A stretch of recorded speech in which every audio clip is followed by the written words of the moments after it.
Hello students. तो dear student, आज के क्लास में आपका स्वागत है। तो डियर स्टूडेंट, जो आज का हमारा टॉपिक है वो है डियर केमिकल बॉन्ड या रासायनिक बंध।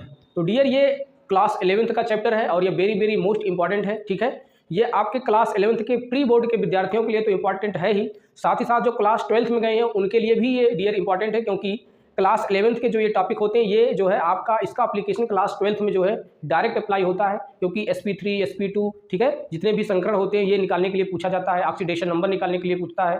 तो इससे डायरेक्ट जुड़ा हुआ जो है आपका ये सिलेबस है, तो इसको आप जरूर एक बार ध्यान से देख लीजिएगा। ठीक है, तो आपका जो है क्लास 12th में जो है आपकी बार एक अच्छा नंबर जो है आपको आप गेन कर सकते हैं। ठीक है, तो डियर स्टूडेंट इस चैप्टर को आप ध्यान से जो है आप सीखिए। तो चलिए स्टार्ट करते हैं डियर आज की क्लास को। और आज का हमारा जो डियर टॉपिक है वो है केमिकल बॉन्ड।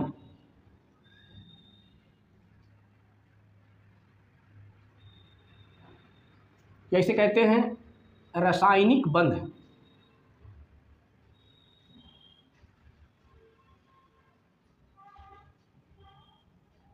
तो ये डियर जो रासायनिक बंध है, केमिकल बॉन्ड है, ये क्या होता है केमिकल बॉन्ड?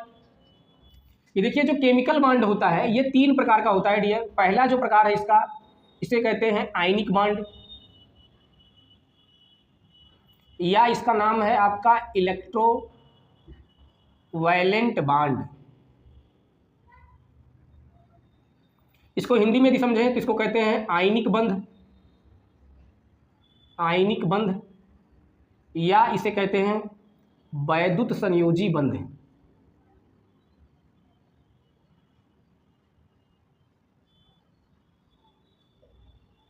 जो डियर दूसरा प्रकार होता है आपका, इसे कहते हैं कोवैलेंट बॉन्ड।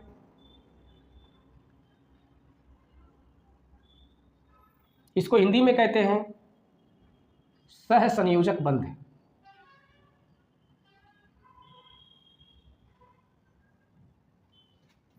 और डियर जो आपका तीसरा प्रकार है इसे कहते हैं कोऑर्डिनेट बॉन्ड। हिंदी में इसे डियर कहते हैं उप सहसंयोजी बंध।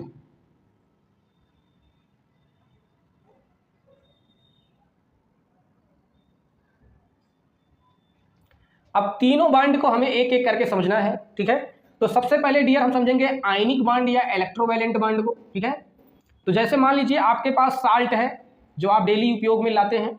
सोडियम क्लोराइड को क्या कहते हैं? नमक कहते हैं, साल्ट कहते हैं। ठीक है, जब डियर इसको वाटर में, मान लीजिए एक कंटेनर है, इस कंटेनर में वाटर है। ठीक है, अब इसमें जैसे ही आप साल्ट को डिजॉल्व करते हैं, इसमें डालते हैं, तो NaCl क्या होता है? डिसोसिएट हो जाता है और इसमें क्या बन जाता है? Na+ और Cl- क्या होता है? ये डिसोसिएट होकर आयनों में क्या होता है? बढ़ जाता है, टूट जाता है। ठीक है, तो ये जो प्लस और माइनस इसका आयन है, ठीक है, ये आयन क्यों उत्पन्न हुआ, इसी कारण को आज हम समझेंगे। ठीक है, तो जैसे मान लीजिए डियर ये जो सोडियम क्लोराइड है, इसमें सोडियम जो होता है डियर, इसका जो है आपका जो एटॉमिक नंबर है कितना है? 11 है। और ये जो क्लोराइड है इसका जो एटॉमिक नंबर है डियर कितना है? 17 है, 17 है।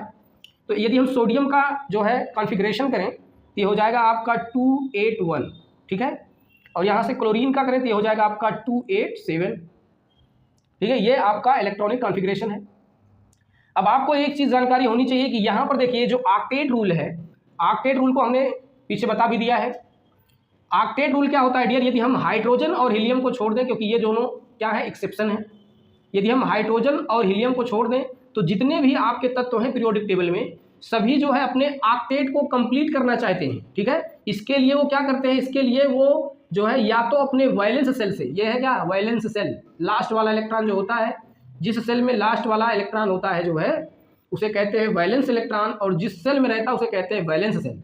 हिंदी में जो ये मान लीजिए कोई आपका तत्व है, ठीक है, इसका सबसे बाहरी वाला कक्षक, सबसे बाहरी ऑर्बिटल जो है ये है। ठीक है, अब इसमें उपस्थित जो इलेक्ट्रॉन है ये कहलाते हैं संयोजी इलेक्ट्रॉन। ठीक है, तथा इस कोष का नाम है संयोजी कोष, या इसे वैलेंस सेल कहा जाता है। ठीक है, अब आपको ध्यान देना है कि ये हमेशा वैलेंस सेल में 8 इलेक्ट्रॉन को क्या करते हैं? ये कंप्लीट करना चाहते हैं। इसके लिए या तो इलेक्ट्रॉन को वो डोनेट करते हैं, या इलेक्ट्रॉन को रिसीव करते हैं। ठीक है, या तो इलेक्ट्रॉन को ट्रांसफ़र करते हैं।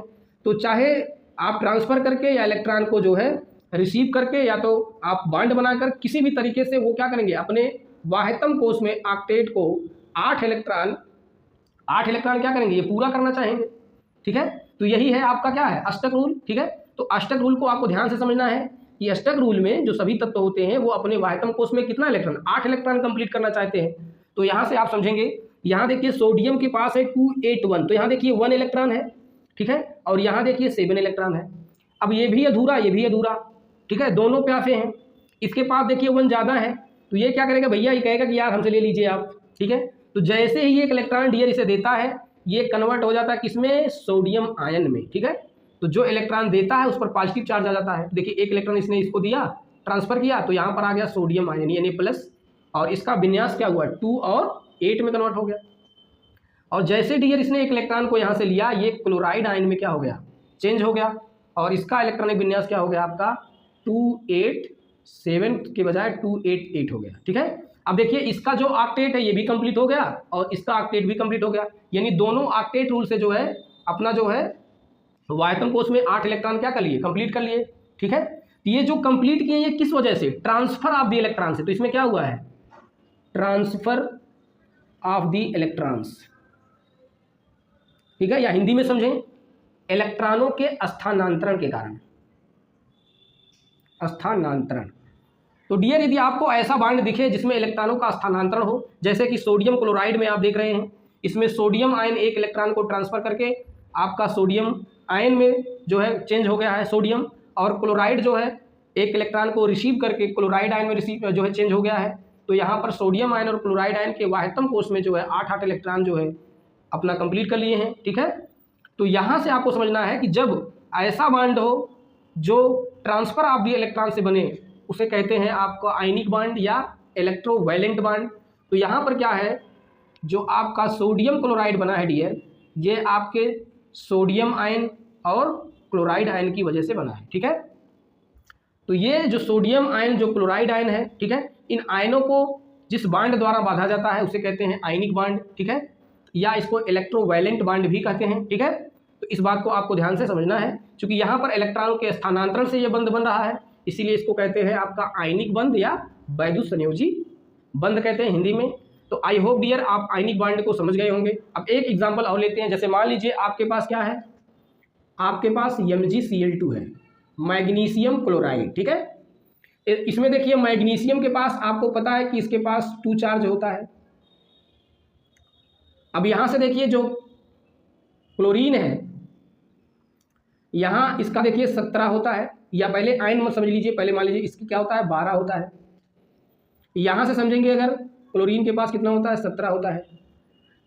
अब इसका इलेक्ट्रॉनिक कॉन्फ़िगरेशन करें तो ये हो जाएगा आपका 287 282 287, ठीक है। अब यहाँ से समझिए, अब देखिए इनके आउटर मोस्ट शेल में 2 इलेक्ट्रॉन हैं मैग्नीशियम के, और यहाँ पर 1 और यहाँ पर देखिए 7 है और यहाँ पर भी 7 है, यानी इन दोनों को एक एक इलेक्ट्रॉन की क्या है, ज़रूरत है। तो यहाँ से डियर मैग्नीशियम का एक इलेक्ट्रॉन इसको ये दे देता है और दूसरा इलेक्ट्रॉन दूसरे वाले क्लोरीन को दे देता है। तो जैसे ही इलेक्ट्रॉन को ये ट्रांसफ़र करता है, तो चूंकि 2 इलेक्ट्रॉन को ट्रांसफ़र किया है, तो ये पुनः जो है Mg2+ में कन्वर्ट हो जाता है, क्योंकि 2 इलेक्ट्रॉन अपने आउटर मोस्ट शेल से इसने दिया है, डोनेट किया है। तो यहाँ जो है इसका जो इलेक्ट्रॉनिक विन्यास हो गया 28, ठीक है। और यहाँ से जो इसका हो जाएगा आपका, चूंकि इलेक्ट्रॉन रिसीव किया है तो Cl- में ये चेंज हो जाएगा और हो जाएगा 288, इसका भी हो गया। और यहाँ से एक इलेक्ट्रॉन ये भी रिसीव किया है तो हो जाएगा Cl- और इसका हो जाएगा 288। तो इस प्रकार से डियर देखिए, अब इन सभी के आउटर मोस्ट शेल में क्या है, 8 इलेक्ट्रॉन कंप्लीट हो गए हैं। ये सभी जो है अपना ऑक्टेट कंप्लीट होकर खुश हो गए हैं, ठीक है। तो यहाँ से जो है जब कोई बांड बने जो है आपका ट्रांसफर ऑफ द इलेक्ट्रॉन से, यानी स्थानांतरण से, इलेक्ट्रॉनों के स्थानांतरण से जब कोई बंध बने, तो ऐसे बंध को कहते हैं आयनिक बांध या वैद्युत संयोजी बांध, ठीक है। अब यहाँ से ये दोनों मिलकर क्या बनाए हैं, MgCl2 बने हैं, है ना। और इसमें इलेक्ट्रॉनों का स्थानांतरण आपने यहाँ से समझ लिया है। तो डियर स्टूडेंट, इस तरीके से आप आयनिक बांड या इलेक्ट्रोवैलेंट बांड को समझ लेंगे। अब हम दूसरे टाइप को देखेंगे। डियर जो हमारा दूसरा बांड है इसे कहते हैं कोवैलेंट बांड, या इसे हिंदी में सहसंयोजक बंध कहते हैं, ठीक है। तो सहसंयोजक का मतलब ये होता है कि समान रूप से साझेदारी, ठीक है। तो ऐसा मान के चलिए कि इसको आपको एक कहानी के माध्यम से समझना होगा कि जो पहले गाँव में क्या होता था, पहले जो किसान होते थे वो गरीब होते थे, ठीक है। गरीब का मतलब है कि अगर एक ही व्यक्ति जो है 2 बैल पालेगा तो उसको ज़्यादा चारा ले आना पड़ेगा, ज़्यादा मेहनत करना पड़ेगा, ठीक है।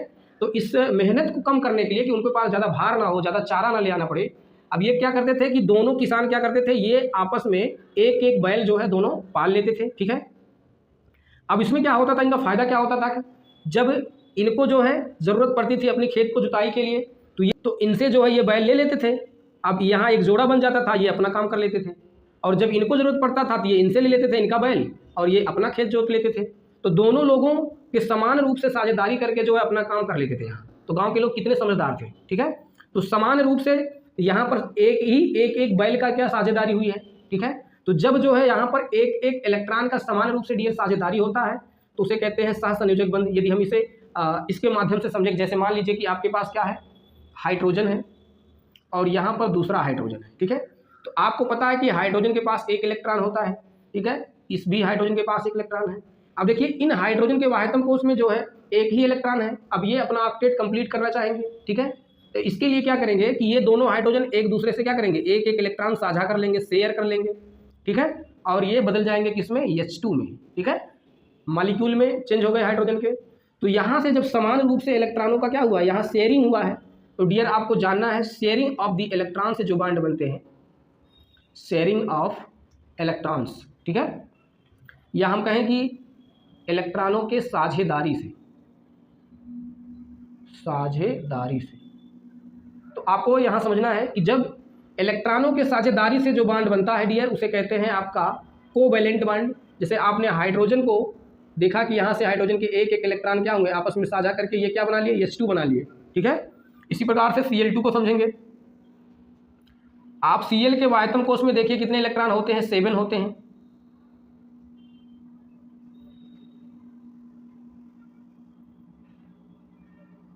अब यहाँ देखिए 7 है और ये अपना ऑक्टेट कंप्लीट करने के लिए एक इलेक्ट्रॉन इसे चाहिए, 7 है, तो यहाँ से देखिए साझा कर लिया। अब देखिए इसका भी ऑक्टेट कंप्लीट हो गया और इसका भी 7 है, ये भी जो है अपना ऑक्टेट कंप्लीट कर लिया शेयर करके। तो यहाँ देखिए एक एक इलेक्ट्रॉन के दोनों क्लोरीन एक एक इलेक्ट्रॉन का क्या हुआ है, साझा किए हैं, शेयर किए हैं। तो ये जो है आपका शेयरिंग ऑफ द इलेक्ट्रॉन से जो बॉन्ड बना, इसे ही डियर कहते हैं क्या, कोवैलेंट बॉन्ड, ठीक है। ऐसे ही समझेंगे, जैसे मान लीजिए आपका HCl है, तो हाइड्रोजन के वायतम कोश में पता है एक इलेक्ट्रॉन होता है, क्लोरीन का अभी आपने देखा 7 होता है वायतम कोश में। अब देखिए हाइड्रोजन के वायतम कोश में एक इलेक्ट्रॉन है, उसे ऑक्टेट को कंप्लीट करने के एक इलेक्ट्रॉन चाहिए, तो क्लोरीन से साझा करके अपना H2 कंप्लीट कर लेता है। क्लोरीन के पास 7 है, इसको भी एक चाहिए, तो इस प्रकार से देखिए ये भी अपना एक इलेक्ट्रॉन हाइड्रोजन से लेकर ये भी अपना ऑक्टेट कंप्लीट कर लिया। अब देखिए 2 2 4 2 6 2 8, यानी क्लोरीन का भी 8 कंप्लीट हो गया और हाइड्रोजन का देखिए 2 कंप्लीट हो गया। तो यहाँ पर एक एक इलेक्ट्रॉन की क्या हुई है, शेयरिंग हुई है, ठीक है। तो इलेक्ट्रॉनों के साझेदारी से या इलेक्ट्रॉनों के शेयरिंग से जो बॉन्ड बनता है, इसे डियर कहते हैं कोवैलेंट बॉन्ड, ठीक है। तो इसको आपको ध्यान से समझना है। अब डियर जो हमारा तीसरा प्रकार है, हम इसको देख लेते हैं। डियर जो हमारा तीसरा बॉन्ड है वो है कोऑर्डिनेट बॉन्ड। तो डियर ये उप सहसंयोजी बंध एक ऐसा समझे कि ये एक अमीर होता है, एक अमीर होता है, गरीब होता है। जैसे मान लीजिए कि जो किसान आपने देखा था दोनों, ये दोनों बहुत सगे मित्र थे, ठीक है, बहुत घनिष्ठता थी इनके बीच में। अब इसमें क्या हुआ कि पहले तो दोनों गरीब थे, तो दोनों एक एक बैल पाले हुए थे, समान रूप से साझा हो रहा था। लेकिन क्या हुआ, कुछ इनको मिल गया और ये हो गए डियर अमीर, और ये भाई साहब गरीब के गरीब हैं अभी, ठीक है। अब जब ये अमीर है तो इनको इनकी ज़रूरत थोड़ी है, अब इनसे थोड़ी शेयर करेंगे। तो ये लेकिन अभी भी जो मित्रता है इन दोनों की अभी भी बरकरार है, अभी भी वही मित्रता है जो पहले थी, ठीक है। तो इसमें क्या होगा कि ये जो अमीर ज़्यादा हैं ये क्या करेंगे, ये इलेक्ट्रॉन को यहाँ इनको दे देंगे, यानी जो बैल है ये दोनों बैल पालेंगे और दोनों ही इनको दे देंगे। ऐसे कहेंगे भैया आप क्यों पाल रहे हो, हम दोनों ही पाल ले रहे हैं, ठीक है, क्योंकि हम सक्षम हो गए हैं, अब ये दोनों को दे रहे हैं। अब इनको ये केवल दोनों दे रहे हैं और इनको जो है इनसे लेने की ज़रूरत नहीं है। तो यदि आपको डियर जब इलेक्ट्रॉन का साझेदारी किसी एक समूह के द्वारा हो, ठीक है, एक के द्वारा इलेक्ट्रॉन दिया जाए उससे लिया ना जाए, तो ऐसे बॉन्ड को कहते हैं कोऑर्डिनेट बॉन्ड या उप सहसंयोजी बॉन्ड, ठीक है। अब एक एग्जांपल से आप बिल्कुल समझ जाएंगे। जैसे मान लीजिए आपके पास अमोनिया है और अमोनिया में आपको देखिए यहाँ पर NH3 होता है।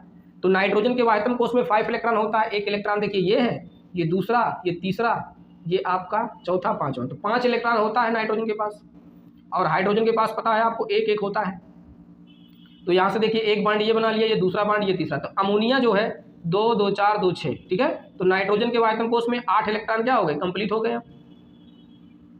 हाइड्रोजन भी अपना कंप्लीट कर लिया 2 2, लेकिन यहाँ पर डियर देखिए 2 इलेक्ट्रॉन जो है अभी भी क्या है, खाली हैं। ये अमीर है, इसका मतलब अमोनिया, इसके पास एक लोन पेयर क्या है अभी भी, एक एकाकी युग्मी से हिंदी में कहते हैं या इंग्लिश में लोन पेयर समझे। तो डियर जो अमोनिया होता है इसके पास एक लोन पेयर क्या होता है, ये खाली होता है, ठीक है, यानी ये अमीर है। अब मान लीजिए आपके पास BF3 है, तो बोरान के वायतम कोष में होते हैं भैया 3 इलेक्ट्रॉन, और फ्लोरीन को आपको मालूम है, यहाँ से फ्लोरीन को समझे, इसके वायतम कोष में कितने होते हैं, 7 होते हैं, ये 7 हो गया, ये भी 7 हो गया, ये भी 7 हो गया।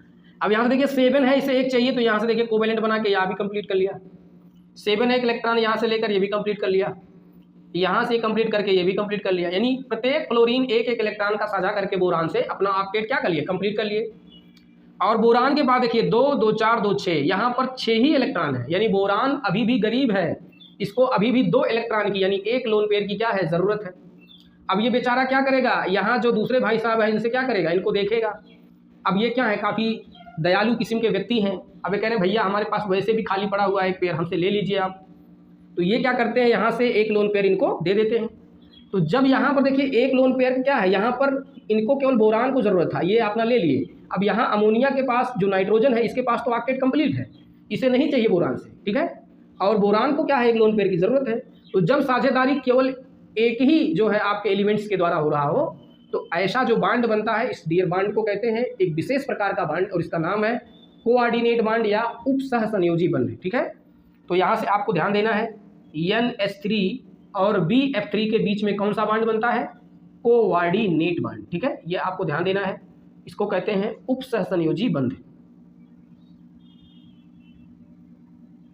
तो इस प्रकार से आपको तीनों बांड को ध्यान से समझ लेना है। तो डियर स्टूडेंट, आई होप आप इस तीनों बांड को समझ गए होंगे। अब हम डियर समझेंगे बांड आर्डर के विषय में। तो डियर जो बांड आर्डर होता है पहले इसको समझ लेते हैं, क्या है बांड आर्डर। तो बांड आर्डर को हिंदी में कहते हैं डियर बंध कोटि।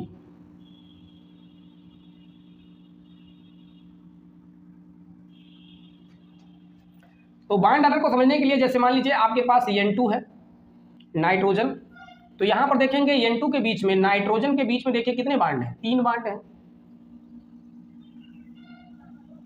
या मान लीजिए आपको O2 नजर आ रहा है, ऑक्सीजन के पास कितने हैं, डबल बांड हैं। तो डियर किन्हीं 2 तत्वों के बीच में जितने बांड होते हैं वही उसके कहलाते हैं बांड आर्डर, ठीक है, या बंध कोटि, ठीक है। तो किन्हीं 2 तत्वों के बीच में उपस्थित बांड को क्या कहा जाता है, बांड आर्डर कहा जाता है। तो N2 का बांड आर्डर कितना है, यहाँ इसका बांड आर्डर है आपका 3, O2 के बीच में देखिए 2 बांड है, तो इसका बांड आर्डर कितना है, 2 है। तो इस प्रकार से आपको ध्यान देना है कि बांड आर्डर क्या होता है, किन्हीं 2 तत्वों के बीच में उपस्थित जितने बांड होंगे वही कहलाते हैं उसके बांड आर्डर या बंध कोटि कहते हैं इसको हिंदी में।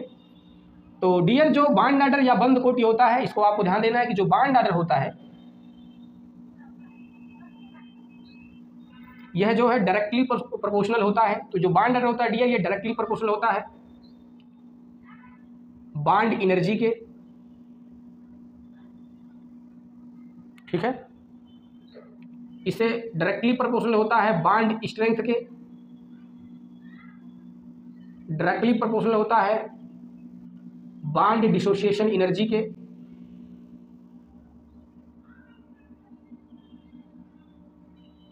और इनवर्सली प्रोपोर्शनल होता है बांड लेंथ के। यदि इसे हिंदी में समझें तो डियर जो बांड आर्डर या बंध कोटि कहते हैं इसको क्या कहते हैं, बंध कोटि।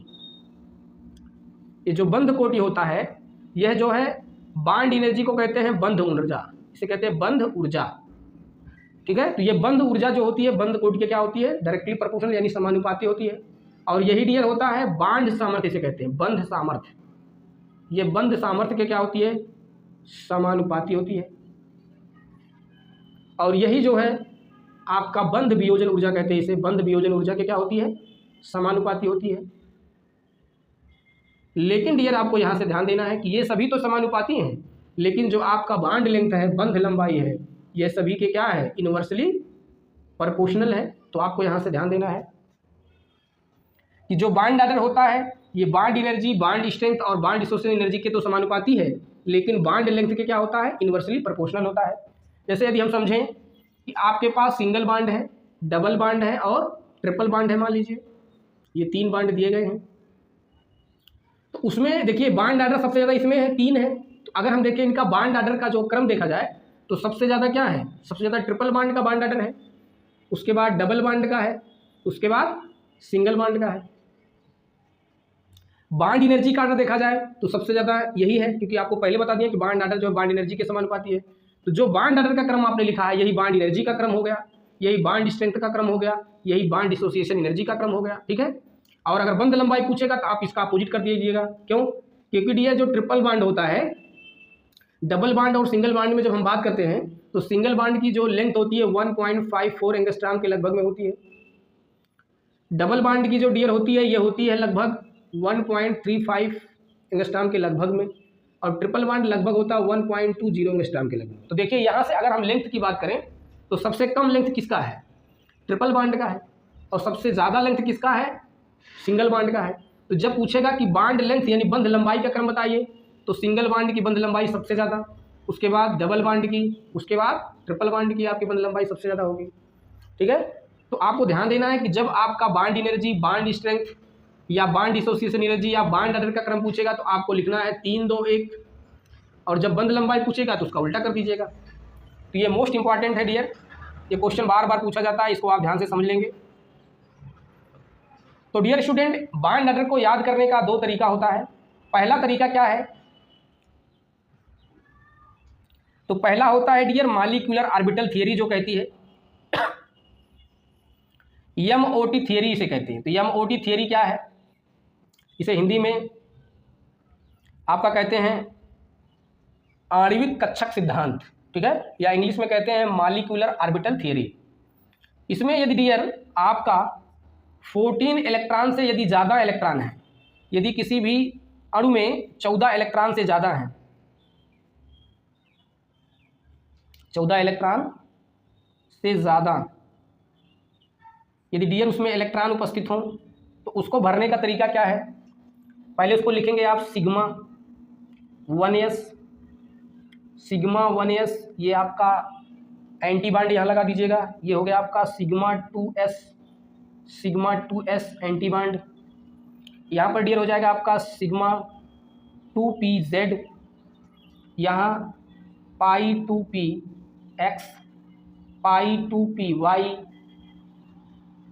यहाँ पर आपको एंटी बाड 2px, एंटी बाड 2py, और यहाँ से सिग्मा 2pz एंटी बाड।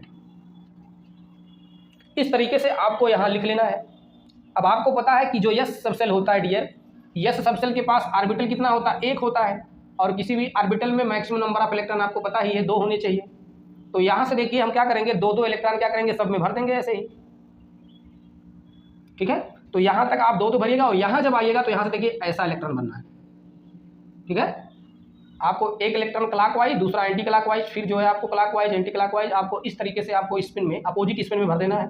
ठीक है, यहाँ तक आप 2 आइएगा, यहाँ से अपोजिट स्पिन में, फिर यहाँ आएंगे तो आप इसी तरीके से। ठीक है, तो इस तरीके से आपको अपोजिट स्पिन में ही भरना है, यहाँ से आपको 2 इलेक्ट्रॉन भर देना है। ठीक है, इस तरीके से आप भर देंगे कब, जब 14 इलेक्ट्रॉन से ज़्यादा इलेक्ट्रॉन। जैसे मान लीजिए हम एग्जाम्पल से समझाते हैं, जैसे मान लीजिए आपको ऑक्सीजन का निकालना है, तो ऑक्सीजन का इलेक्ट्रॉन कितना होता है, ऑक्सीजन में 16 इलेक्ट्रॉन है, तो भर दीजिए 2 2 4 2 6 2 8 2 10 10 2 12 12, ठीक है, 12 13 14 15 1 16। तो यहाँ से देखिए 16 इलेक्ट्रॉन यहाँ तक कंप्लीट हो गया है। अब यहाँ से 16 इलेक्ट्रॉन कंप्लीट हो गया, तो यहाँ से बाड आर्डर लिखाने का एक फार्मूला है डियर, आपको यहाँ से ध्यान देना है। जो बाड आर्डर होता है डियर होता है हाफ, और ब्रैकेट में होता है NB माइनस NA। तो डियर जो NB है इसको ध्यान से समझिए, NB को कहते हैं बाइंडिंग इलेक्ट्रॉन। क्या है, binding electrons, total binding electron ये हो गए, और NA का मतलब होता है टोटल एंटी बाइंडिंग इलेक्ट्रॉन। अब डियर इसको हिंदी में भी आप लिख लीजिए, जो NB है इसे कहते हैं कुल बंध, जो बनने वाले बंध है उनमें कुल इलेक्ट्रॉनों की संख्या कितनी है, और जो कितने नॉन बाइंड है, जो बंध नहीं बनाए हैं, उनमें उपस्थित कुल इलेक्ट्रॉन कितने हैं। तो बाइंडिंग और एंटी बाइंडिंग क्या होते हैं इसको देखिए यहाँ से समझ सकते हैं। तो डियर जिसमें क्रॉस लिखा है वो क्या है, एंटी बाइंड है। फिर से आप समझ लीजिए, जिसमें क्रॉस लिखा है वो एंटी बाइंड है और जिसमें क्रॉस नहीं लिखा है वो क्या है, बाइंड है। ठीक है, तो ये जो है देखिए यहाँ 2 इलेक्ट्रॉन क्या है, बाइंडिंग इलेक्ट्रॉन है।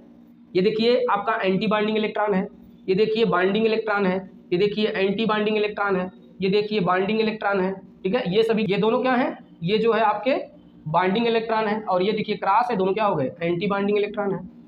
तो इस तरीके से जहाँ जहाँ क्रॉस लगा है वो सभी एंटी बाइंड है और जहाँ जहाँ क्रॉस नहीं है वो क्या है, बाइंडिंग इलेक्ट्रॉन है। तो पहले हम इसमें देखिए फार्मूले में हाफ इंटू, पहले हम क्या करेंगे, बाइंडिंग इलेक्ट्रॉन को जोड़ लेते हैं। देखिए 2 4 6 4 10, ठीक है, 10 इलेक्ट्रॉन ये हो गए, माइनस बाइंडिंग इलेक्ट्रॉन आपके हो गए। अब एंटी बाइंड देख लेते हैं, क्रॉस वाली 2 4 4 2 6।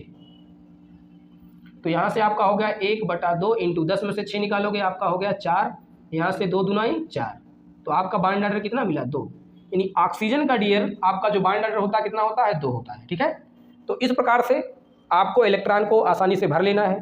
ठीक है, और बाइंड ऑर्डर का फार्मूला आपको लिख लेना है और यहाँ से बाइंडिंग और एंटी बाइंडिंग इलेक्ट्रॉनों की संख्या को घटाकर 2 से भाग दे देंगे तो आपका बाइंड ऑर्डर किसी भी तत्व का निकल जाएगा। ठीक है, तो आई होप डियर 14 से ज़्यादा इलेक्ट्रॉन यदि आप होंगे, ठीक है, यदि 14 से ज़्यादा इलेक्ट्रॉन है तो आप इसको इस तरीके से आप भरकर इसको आसानी से लगा सकते हैं।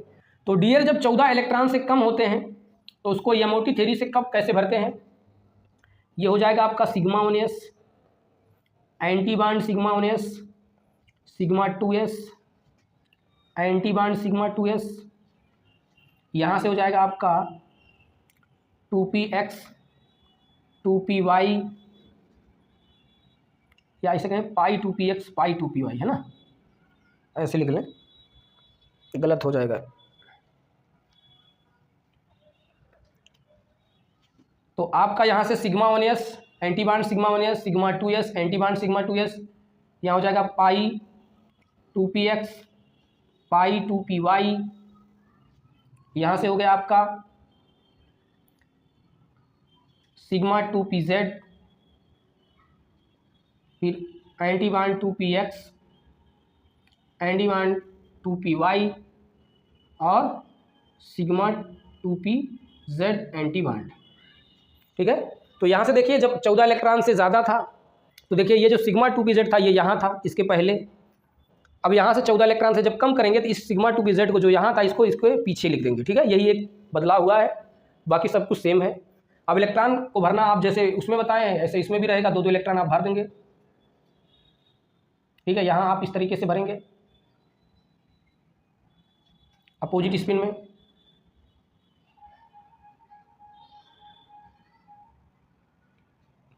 यहाँ से आपका 2 हो गया। तो इस तरीके से आप इलेक्ट्रॉन को भरकर जैसे आप उसका निकालें इस तरीके से आप इसको भी निकाल लेंगे। तो डियर स्टूडेंट, आपने यमओटी थ्योरी से किसी भी जो है मॉलिक्यूल्स का, किसी भी अणु का जो है बंध कोट या बंड ऑर्डर आपने निकालना सीख लिया है।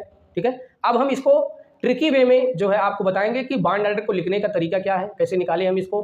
तो डियर स्टूडेंट, अब हम आपको बॉन्ड ऑर्डर निकालने का जो है सबसे खतरनाक ट्रिक बताने जा रहे हैं। तो ये ट्रिक क्या है इसको ध्यान से समझिए आप। यहाँ पे आपको लिखना है total number of electron, total number of electron हो गए। यहाँ पे लिखना है बॉन्ड ऑर्डर या बंध कोटि। तो जैसे मान लीजिए कि किसी में यदि टोटल नंबर ऑफ इलेक्ट्रॉन 14 है तो डियर उसका जो बॉन्ड ऑर्डर होगा कितना होगा, 3 होगा।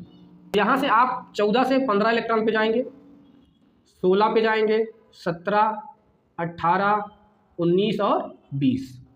तो यहाँ से ये 20 है आपका, ये 19 है, ये 18 है, ये 17 है, ये 16 है, ये 15 है। तो यहाँ से समझना है कि जैसे जैसे आप 14 इलेक्ट्रॉन से बढ़ेंगे ऊपर तो यहाँ से बॉन्ड ऑर्डर जो आपका 3 आया इसमें से आधा आधा कम होगा। तो 3 में से आधा कम कर दीजिए, ये हो जाएगा आपका 2.5। यहाँ से देखिए इसमें आधा कम करेंगे हो जाएगा 2, यहाँ से हो जाएगा 1.5, यहाँ से हो जाएगा आपका 1, यहाँ से हो जाएगा आपका आधा, यहाँ से हो जाएगा आपका 0। ठीक है, तो यहाँ से यदि किसी में 14 इलेक्ट्रॉन है, जैसे नाइट्रोजन में कितने होते हैं, 14 इलेक्ट्रॉन होते हैं, तो नाइट्रोजन का जो बॉन्ड ऑर्डर होता है 3 होता है। यदि 15 इलेक्ट्रॉन हो जाए तो बॉन्ड ऑर्डर 2.5 हो जाएगा, यहाँ से आधा कम हो गया। 16 हो जाते हैं तो उसका बॉन्ड ऑर्डर 2 हो जाएगा। 17 इलेक्ट्रॉन हो जाते हैं तो उसका बॉन्ड ऑर्डर 1.5 हो जाएगा। 18 इलेक्ट्रॉन हो जाते हैं तो उसका बॉन्ड ऑर्डर 1 हो जाएगा, 19 इलेक्ट्रॉन हो जाते हैं उसका बॉन्ड ऑर्डर आधा हो जाएगा, अगर 20 इलेक्ट्रॉन है डियर तो उसका बॉन्ड ऑर्डर क्या हो जाएगा, 0 हो जाएगा। तो यहाँ से 14 से जैसे जैसे ऊपर जाएंगे 20 तक, तो यहाँ से 3 में से 1/2 क्या करेंगे आप, सब्ट्रैक्ट करते हुए ऊपर चले जाएंगे तो आपका बॉन्ड ऑर्डर आसानी से मिल जाएगा।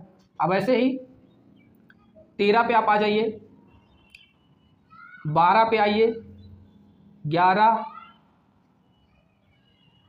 10, 9, 8, 7, 6, 5, 4, 3, 2 और 1। ठीक है, तो जैसे आप ऊपर जा रहे थे आधा आधा कम हो रहा था, वैसे आप नीचे आएंगे तो यहाँ से 3 में से आधा कम करेंगे, ये हो गया आपका 2.5, ये हो गया आपका 2, ये हो गया आपका 1.5, ये हो गया आपका 1, ये हो गया आपका 0.5, ये हो गया आपका 0। यहाँ से अब देखिए, अब यहाँ तक तो आपका ये निकल गया, यहाँ देखिए आपको दिक्कत होगी, तो यहाँ से आपको ध्यान देना इसमें, यहाँ आपको इवन के लिए लिखना है बॉन्ड ऑर्डर 1 और ऑड के लिए जो विषम है उसका बॉन्ड ऑर्डर कितना लिखना, आधा। तो जो सम संख्या है उसका बंद कोटि बॉन्ड ऑर्डर 1 होगा और जो विषम संख्या है यानी ओड है उसका बॉन्ड ऑर्डर क्या होगा, आधा होगा। तो देखिए 7 क्या है, 7 डियर इसमें क्या है, ये विषम है, ओड है, तो यहाँ से इसका जो बॉन्ड ऑर्डर आएगा 0.5 आएगा। जो 6 है इसका बॉन्ड ऑर्डर क्या है, ये क्योंकि आपका इवन है 1 होगा। 5 विषम है 0.5 होगा। देखिए 4 का डियर क्या होता है, यहाँ से ध्यान देना है, 4 का 0 होता है क्योंकि ये जो है एग्जिस्ट ही नहीं करता है। 3 देखिए क्या है आपका, ओड है 0.5 होगा। 2 का देख लीजिए, 2 इवन है 1 होगा और 1 क्या है, ये ओड है 0.5 होगा। तो इस तरीके से आपको केवल देखिए यहाँ पर 20 को ध्यान देना है, ठीक है, और आपको ध्यान देना है 8 को और 4 को। तो एटॉमिक नंबर 4, 8 और 20, ठीक है। यहाँ क्या है, He2, Be2, ठीक है, और यहाँ से आपका Ne2, He2, Be2 और Ne2, ये जो है 4, 8, 20 जो है टोटल नंबर ऑफ इलेक्ट्रॉन है।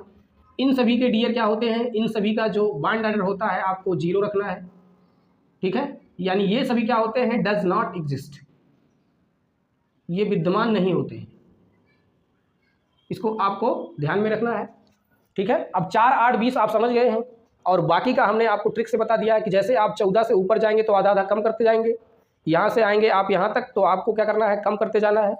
अब जब यहाँ से यहाँ तक जाएंगे तो 4 को केवल ध्यान दीजिएगा, बाकी सभी इवन के लिए आपको 1 और ओड के लिए क्या लिखना है, आधा लिख देना है। तो यहाँ से डियर आपको 1 से लेकर 20 तक हमने जो है बॉन्ड ऑर्डर निकालने का ट्रिक बता दिया है।